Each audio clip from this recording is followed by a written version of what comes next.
Pemerintah kembali menyalurkan bantuan subsidi upah kepada sekitar 17,3 juta pekerja di Indonesia. Setiap penerima mendapat Rp600.000 untuk periode Juni dan Juli 2025 yang disalurkan sekaligus dalam satu tahap. Bantuan ini menjadi angin segar bagi para pekerja formal, terlebih di tengah tekanan ekonomi yang masih terasa. Penyaluran sudah dimulai sejak awal Juni, namun tak sedikit pekerja mengaku belum menerima dana tersebut meski merasa telah memenuhi semua persyaratan. Jika Anda termasuk yang belum mendapatkan BSU, tidak perlu langsung khawatir. Ada beberapa alasan umum yang menyebabkan dana bantuan belum masuk ke rekening. Berikut 5 faktor yang bisa menjadi penyebabnya. 1. Jadwal pencairan mundur dari target awal. Pemerintah awalnya menargetkan BSU cair mulai 5 Juni 2025. Namun, kondisi di lapangan membuat jadwal pencairan harus disesuaikan. Menteri Ketenagakerjaan Yasir Lee mengatakan, kemungkinan besar pencairan baru akan terlaksana sebelum pertengahan Juni 2025. Dilansir dari Antara. Penyesuaian jadwal dilakukan agar proses penyaluran sesuai prosedur dan tidak menimbulkan masalah teknis.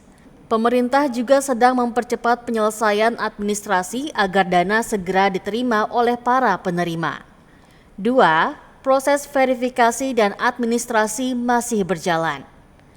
Belum cairnya BSU juga bisa disebabkan karena verifikasi data belum rampung. Pemerintah melakukan pengecekan secara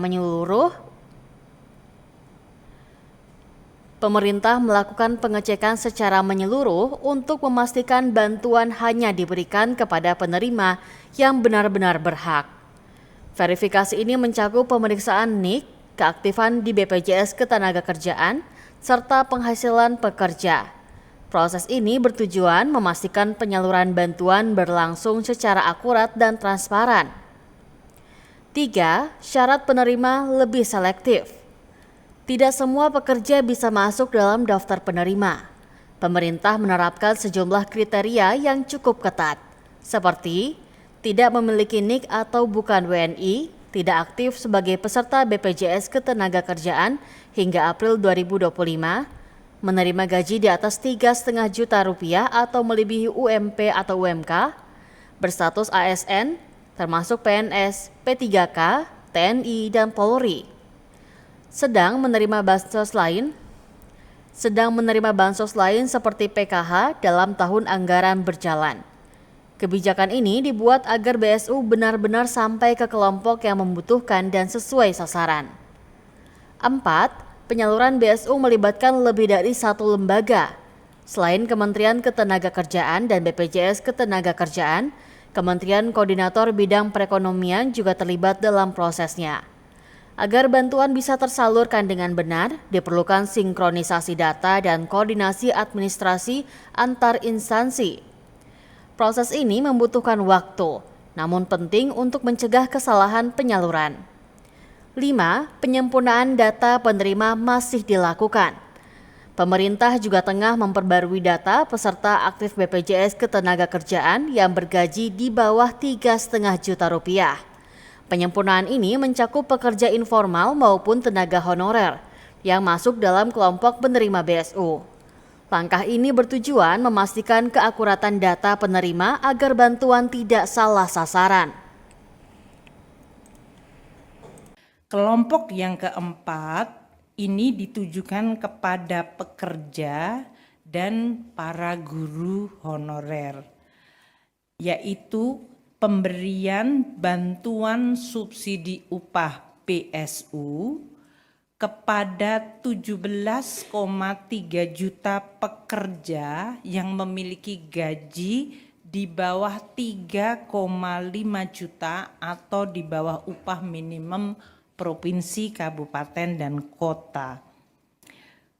Untuk ini, para pekerja yang terdaftar di BPJS Tenaga Kerja dan nanti Kemenaker yang akan mengimplementasikan program tersebut, yaitu bantuan subsidi upah sebesar Rp300.000 per bulan diberikan untuk bulan Juni dan Juli, jadi 2 bulan 600.000. Penyaluran juga akan diupayakan pada bulan Juni ini. Selain itu, selain kepada pekerja yang memiliki gaji di bawah 3,5 juta rupiah, yaitu 17,3 juta pekerja tersebut, akan diberikan juga bantuan subsidi kepada 565.000 guru honorer, baik itu 288.000 guru di lingkungan Kementerian Dikdasmen maupun 277.000 guru di Kementerian Agama. Guru honorer ini juga akan mendapatkan 300.000 per bulan untuk 2 bulan, yaitu 600.000.